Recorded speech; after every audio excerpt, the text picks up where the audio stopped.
आज बात करेंगे कि वर्ष 2024 तुला राशि के लिए कैसा रहेगा। क्या बड़ा बदलाव 2024 में आपकी जिंदगी में आएगा। आज हम पूरी डिटेल में सभी टॉपिक्स की चर्चा करेंगे, जैसे कि आपकी सेहत कैसी रहेगी, आपका करियर, आपकी पढ़ाई, आपका वैवाहिक जीवन और आपको इस वर्ष क्या उपाय करने चाहिए। ये वीडियो आपकी जन्म की राशि, आपकी चंद्र राशि पर आधारित है। यदि आप हमसे परामर्श लेना चाहते हैं तो हमारी ईमेल आईडी पर संपर्क करें।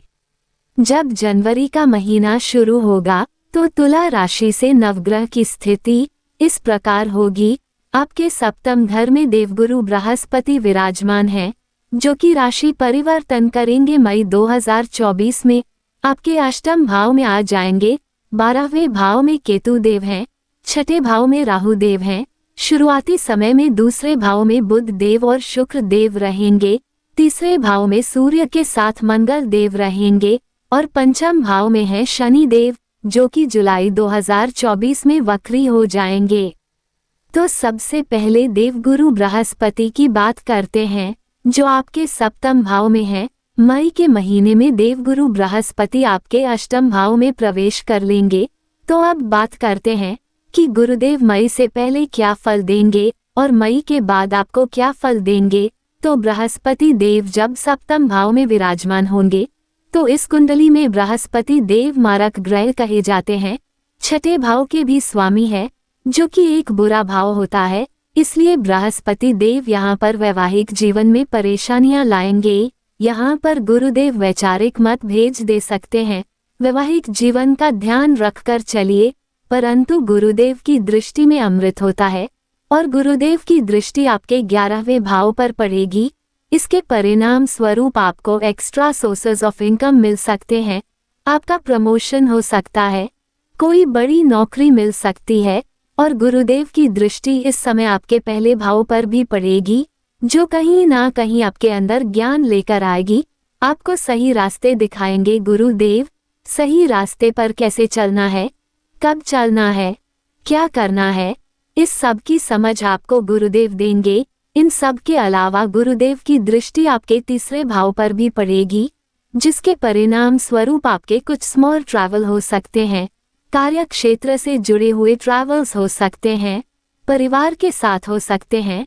बस इस समय आपको थोड़ा सा वैवाहिक जीवन का ध्यान रखना है और बिजनेस पार्टनरशिप में भी आपको अपने पार्टनर पर ज्यादा भरोसा नहीं करना है अप्रैल 2024 तक। इसके बाद गुरुदेव मई 2024 में आपके अष्टम भाव में चले जाएंगे और आपकी कुंडली में विपरीत राजयोग का निर्माण करेंगे, क्योंकि त्रिक भाव का स्वामी जब त्रिक भाव में ही आ जाता है तो विपरीत राजयोग का निर्माण करता है।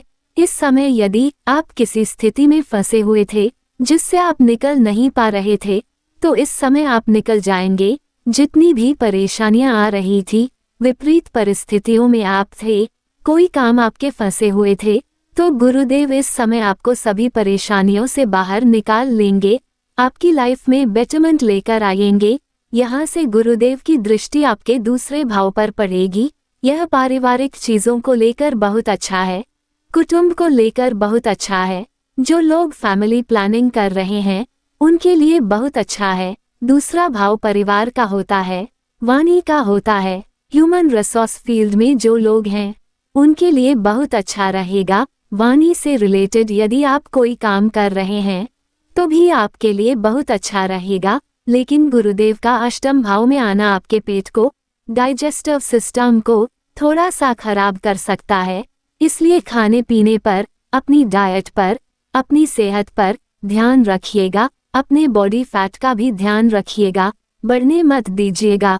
गुरुदेव अष्टम भाव में आने पर बॉडी फैट बढ़ा देते हैं। अब बात करते हैं राहु देव की। 2024 में राहु देव आपके छठे भाव में रहेंगे। पूरा साल राहु देव का कोई परिवर्तन नहीं है। शास्त्र कहते हैं राहु देव तीसरे, छठे और 11वें घर में अति उत्तम फल प्रदान करते हैं। छठे घर में राहु देव का गोचर बहुत ही अच्छा माना जाता है। 18 साल बाद राहु देव आपके छठे घर में आए हैं। ये घर होता है रोग, ऋण और शत्रुओं का। इन सब का स्वयं विनाश करेंगे राहु देव। ये बहुत ही अच्छा गोचर है आप लोगों के लिए। यदि आप पर बहुत देर से कोई कर्ज चढ़ा हुआ था, आपने कोई लोन लिया हुआ था, तो इस समय कर्जा आप उतार देंगे। राहु देव आपको परेशानियों से बाहर निकाल देंगे। शत्रु अगर आपको परेशान कर रहे थे, आप खुद देखेंगे शत्रु आपके सामने नतमस्तक होते हुए दिखाई देंगे। 2023 में कोई आपको डाउन करने की कोशिश कर रहा था, आपके साथ पॉलिटिक्स खेल रहा था, आप उन सब पर भारी पड़ेंगे। और यदि आप किसी रोग से परेशान थे, जिनको बैक पेन, लेग पेन या जॉइंट पेन का इशू था, वह भी अब सही होता हुआ दिखाई देगा 2024 में।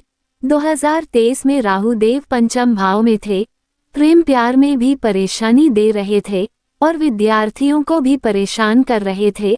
आपको डिसीजन लेने में भी परेशानी आ रही थी, लेकिन 2024 में आप इन परेशानियों से बाहर आ जाएंगे।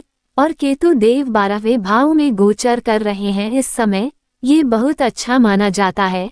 स्पिरिचुअलिटी को लेकर, आध्यात्मिकता को लेकर केतु देव का यहाँ पर गोचर करना धार्मिक यात्राएं दिखाता है।